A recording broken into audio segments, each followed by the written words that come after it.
ഇപ്പം ആസിഫ് നിങ്ങൾ ഏകദേശം ഒരുമിച്ച് ഒരേ സമയത്ത് തുടങ്ങി, രണ്ടുപേരും ചാനലിൽ ഒരുമിച്ച് ആങ്കർ ഭയങ്കര അടുത്ത സൗഹൃദം പുലർത്തിയിരുന്ന ആൾക്കാരും കൂടെ ആണ്. ഇപ്പോഴും അങ്ങനെയാണെങ്കിൽ എങ്ങനെയാണ് ഈ സൗഹൃദങ്ങളെയൊക്കെ ഡിഫൈൻ ചെയ്യുക? ഇപ്പോഴും അങ്ങനത്തെ സൗഹൃദങ്ങളൊക്കെ ഉണ്ടോ?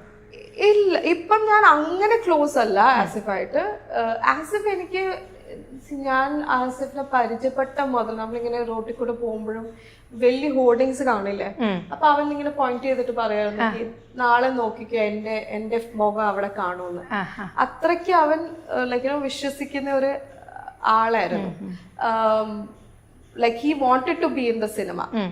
ഞാൻ അവന്റെ സൈഡ് കിക്ക് ആയിരുന്നു. എന്നെ ഓക്കെ ആസിഫിന്റെ കൂടെ ഒരു കുട്ടിയും കൂടി ഉണ്ടല്ലോ, ആ കൊച്ചിനും കൂടെ ഓഡിഷന് വിളിച്ചോ, അങ്ങനെയാണ് എനിക്ക് ഓഡിഷൻ വിളി വന്നോണ്ടിരുന്നത്. സോ ഞാനൊരു ഹോബി സ്പേസിൽ ഓഡിഷൻ സ്പേസിൽ പോയിരുന്നു. He was determined. So he has grown and worked really hard on his skills and everything. അവൻ അത്രയ്ക്ക് ഇത് അവന്റെ ഫസ്റ്റ് ലവ് ആണ്. അപ്പൊ അത് പക്ഷെ നമ്മൾ അങ്ങനെ ഇപ്പൊ അത്ര കണക്റ്റഡ് അല്ല. ഞാൻ അവിടെ ഡൽഹിയിലായിരുന്നു കുറെ നാളത്തേക്ക്, അവൻ ഇവിടെ ആയിരുന്നു.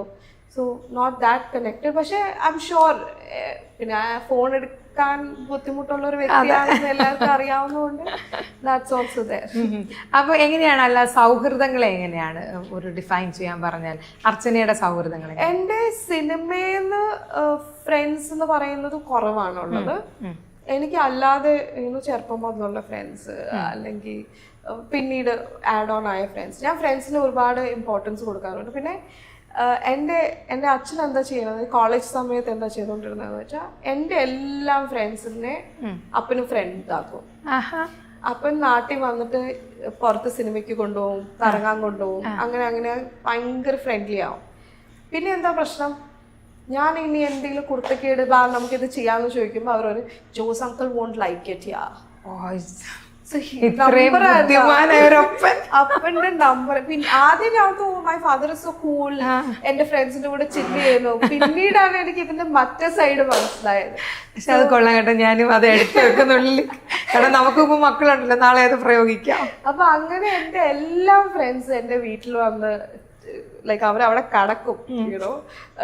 അപ്പൊ അങ്ങനെ അവർക്ക് അവരുടെ വീട്ടിൽ കംഫർട്ടബിൾ ആയിട്ട് പറയാൻ പറ്റില്ലാത്ത കാര്യങ്ങൾ എന്റെ അച്ഛനമ്മയായിട്ട് ഡിസ്കസ് ചെയ്യാൻ പറ്റും. എന്റെ എല്ലാ ഫ്രണ്ട്സ് പറയുന്നത്, ചേച്ചിയുടെ പേരൻസിനെ വെച്ച് വേറെ വീട്ടുകാരെ കമ്പയർ ചെയ്യരുത്, ബിക്കോസ് ഇത് നോർമൽ അല്ല. What you have is not normal. അപ്പൊ ഞാൻ ഓക്കെ